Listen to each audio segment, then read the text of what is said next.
Hi friends, pic സ്റ്റോറിയിൽ നമ്മൾ ഇന്ന് discuss ചെയ്യാൻ പോകുന്നത് ബെർമൂഡ ട്രയാങ്കിളിനെ പറ്റിയാണ്. ബെർമൂഡ ട്രയാങ്കിൾ അഥവാ ഡെവിൾസ് ട്രയാങ്കിൾ എന്നത് ഒരു സാങ്കല്പിക ത്രികോണമാണ്.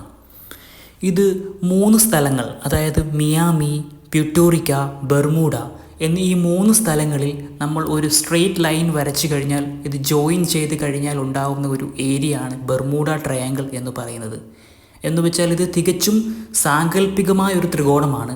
ഈ ത്രികോണം നമുക്ക് മാപ്പിൽ കാണാൻ പറ്റില്ല. ഈ സ്ഥലം 19-ാം നൂറ്റാണ്ട് മുതലാണ് ഈ സ്ഥലം ലോകം ശ്രദ്ധിക്കപ്പെട്ടു തുടങ്ങിയത്.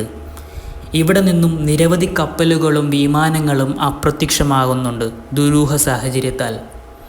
ഏകദേശം കണക്കുകൾ സൂചിപ്പിക്കുന്നത് 50ഓളം കപ്പലുകളും 20ഓളം വിമാനങ്ങളും ബെർമൂഡ ട്രയാങ്കിളിനടുത്ത് വെച്ച് കാണാതായിട്ടുണ്ട്.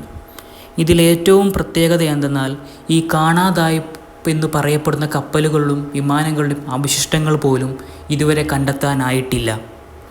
1945 വർഷം അമേരിക്കയുടെ 5 യുദ്ധവിമാനങ്ങൾ ബെർമൂഡ ട്രയാങ്കിളിന് മുകളിൽ വെച്ച് ദുരൂഹ സാഹചര്യത്തിൽ മിസ്സാവുന്നുണ്ട്. എന്നാൽ ഈ വിമാനങ്ങളെ റെസ്ക്യൂ ചെയ്യാനായി അമേരിക്ക മറ്റൊരു യുദ്ധവിമാനം കൂടെ വിടുന്നു.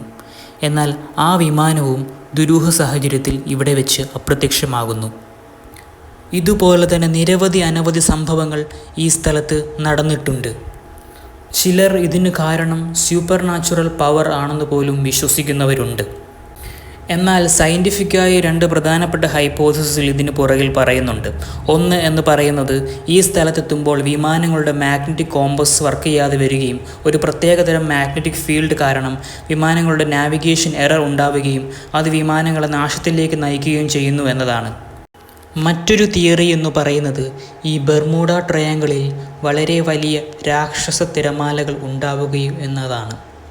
ഏകദേശം 100 അടിയോളം വരുന്ന ഈ തിരമാലകളുടെ ശക്തിയിൽ കപ്പലുകൾ ചിതറിപ്പോവുകയും അവരുടെ അവശിഷ്ടങ്ങൾ പോലും ലഭിക്കാതെ ആകുകയും എന്നതാണ്.